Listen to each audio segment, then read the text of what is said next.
Detalye sa pagpapahiya kay Carla Estrada ng ex-boyfriend niya sa social media. Ikinagulat ng mga netizens ngayon ang pag-flex ni Jam Ignacio sa bagong kasintahan nito. Si Jam nga ay ang dating kasintahan ng actress-host na si Carla Estrada. Malaking katanungan naman ngayon sa karamihan na hiwalay na pala ang dalawa. Unang napansin ito ng ilan sa mapanuring mata ng mga netizens mga nakaraang buwan. Na nagkakalabuan na ang dalawa nang biglang naka-unfollow na sila sa isa't isa kasunod pa ng pagbura nila sa mga larawan nilang magkasama. Nitong araw ng Biyernes ay kakaiba ang bungad ng umaga ng karamihan dahil proud and loud na ibinandera ni Jam sa mga followers nito ang kanyang bagong kasintahan. Tukoy nga na isang non-showbiz ang naturang babae. Hindi nga lang isang litrato ang ibinahagi nito, kundi nasa siyam na mga larawan nila together ang ipinost nito sa kanyang Instagram account. Sa pamamagitan ng puzzle style ang larawang ibinahagi niya. Nitong buwan lang din ang mapag-alamang todo flex na si Jam sa kanyang bagong kasintahan at ayon pa sa impormasyong aming nakalap na kinikilalang isang DJ umano ang bagong kasintahan nito. Dahil nga sa opisyal ng ipinakilala ni Jam sa publiko ang bagong karelasyon nito, ay may ilang komento naman ang iba sa naging hiwalayan nila ni Carla Estrada.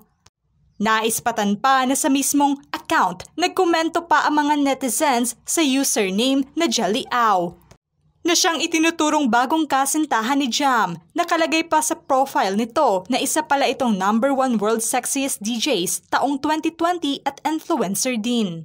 Ayon pa nga sa komento ng isang netizen, "Nako, iyak Carla Estrada, ganito ba naman ka-sexy ipalit?" Makikita din sa account ng babae ay may larawan na rin sila together ni Jam at resibo na umano ito na opisyal na ang kanilang relasyon. Dahil dito ay marami ang naawa sa sinapit ni Carla ngayon. Naikumpara kasi ng ilan na ibang level ang pagiging proud ni Jam na i-flex ang kanyang bagong kasintahan ngayon kaysa sa naging relasyon nito noon kay Carla. Pansin pa nilang mas bata at sexy umano ang ipinalit nito, komento at reaksyon pa ng ilan. Tama lang yan, mas piliin mo ang mas bata din sa'yo. Hanap daw kasi ng kaedad para hindi naluloko. Kabog naman pala. Sa kabila pa man ang pagkumpara ng iba sa ipinalit na babae ni Jam kay Carla, ay pinuna naman nila ang ginawa ni Jam kay Carla. Nahirit pa ng mga fans ng aktres na tila pineperahan lang din daw naman ito si Carla at mas mabuti na naghiwalay din sila. Narito nga ang ilan sa puna at batikos nila laban na kay Jam. Nakaipon na ata siya kay Carla, kaya sapat nang humanap ng iba. Di hamak na maganda pa rin si Carla. Hindi naman worth it pang hinayangan si Boy, okay lang kung saan siya masaya. Kawawa naman si Carla, walang swerte sa love. Konti na lang talaga ang faithful sa mundo. Naumay na siguro kay Carla. Mukhang humina na siguro ang kitaan, kaya iniwan. Hinusgahan ng iba ngayon si Jam at anila na kaya umano nakipagrelasyon ito kay Carla ay dahil lang din naman sa pera ng aktres. Hindi pa nga natatapos ang 2023 noon ay nanlamig na ang relasyon ni Carla at Jam at hanggang sa ngayon ay wala pa silang pahayag sa rason ng kanilang hiwalayan. Matatanda ang taong 2019 nang unang maispatan si Carla na may bagong kasama na isang non-showbiz guy at nagsunod-sunod na ang ilan sa mga bonding moments nila ni Jam Ignacio sa mga travels nila.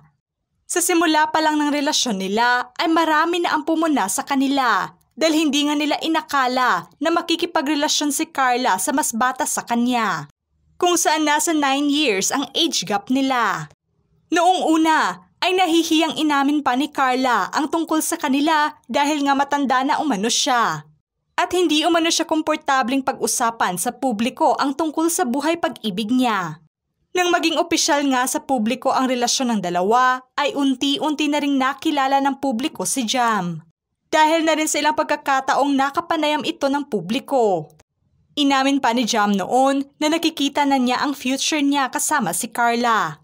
Nakita naman ng mga fans ni Carla ang ginawang mga effort noon ni Jam sa relasyon niya sa aktres, tulad na lamang ng mga pasurpresa nito sa kaarawan ni Carla, na pinusuan ng mga taga-suporta nila. Inilahad pa ni Jam noon na sa relasyon nilang dalawa ay hindi sila parating nag-aaway dahil gusto umano niyang maging mabait na kasintahan para kay Carla.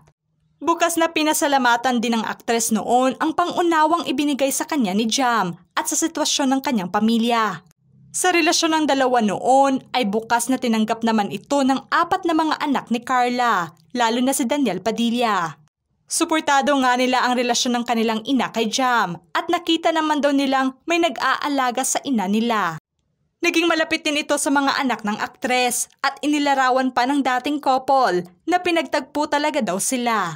Ikinalungkot nga ng karamihan ngayon na parang pinagmukhang kawawa umano ni Jam si Carla. Dahil na nga ipinagmalaki nito ng todo sa karamihan ang kanyang bagong kasintahan at kay bilis lamang daw nitong nakahanap ng bago. Tila ipinamukha pa nito kay Carla na mas malaya ito sa relasyon niya sa kanyang bagong kasintahan. Hindi nga maiwasang tignan ng karamihan ang pinagkaiba ng physical appearance ng dalawa. Mas hamak na mas sexy at bata ito ngayon kaysa kay Carla. Tipong ito rin daw naman talaga ang mga hanap ng mga lalaking tulad ni Jam. Hindi rin daw naman nila masisisi kung naghiwalay at nagka-problema ang dating magkasintahan. Dahil na nga magkaibang level ang estado nila sa buhay. Hindi na rin nila ikinagulat na aabot sa hiwalayan ang relasyon ng dalawa. Dahil nga nagmukhang cargo pa raw ni Carla ang lalaki sa kanyang buhay. Kung matatandaang sinabi naman ng aktres noon na hindi umano siya mapapagod na umibig at magmahal ulit. Kaya naman suportado siya ng kanyang mga fans kung saan siya masaya. Tila na pagtagpi pa ng iba na kaya umano nagpa-short hair noon si Carla. Ay baka dahil may gusot na sila ng kanyang dating kasintahan ng mga panahong iyon. Wala namang inilabas na reaksyon at komento ang kanyang mga anak sa hiwalayan ng dalawa. Sa huli ay nakitaan pa rin ng iba na naging maganda naman ang pagsasama ng dating couple at tumagal nga sila ng ilang taon at naging masaya naman si Carla sa piling ni Jam. Mas mabuti na umano ngayon na naghiwalay ang dalawa dahil may darating pa rin daw naman na tamang lalaki sa buhay ng aktres. Bigo man ito ngayon ay tiyak na makakahanap din ito ng kanyang the one. Pansin pa ng mga fans ng aktres na tila wala namang samaan ng loob na naghiwalay ang dalawa. Dahil wala namang lumabas na parinigan online o ba kaya ay issue man lang at hirit pa ng ilan na sana ay respetuhin na lamang ng karamihan ang personal na buhay ng dating mag-couple. At hayaan na lamang daw ang kanya-kanyang buhay ngayon ng dalawa. Mas sweet pa umano ito ngayon sa bagong girlfriend niya at hindi niya ito ginawa noon kay Carla. Sa ngayon ay wala pa ring imik ang kampo ni Carla na magkomento tungkol sa bagong karelasyon ngayon ng kanyang ex-boyfriend. Ano ang masasabi niyo sa bagong karelasyon at tila pamamahiya ngayon ng ex-boyfriend ni Carla Estrada? Just comment below.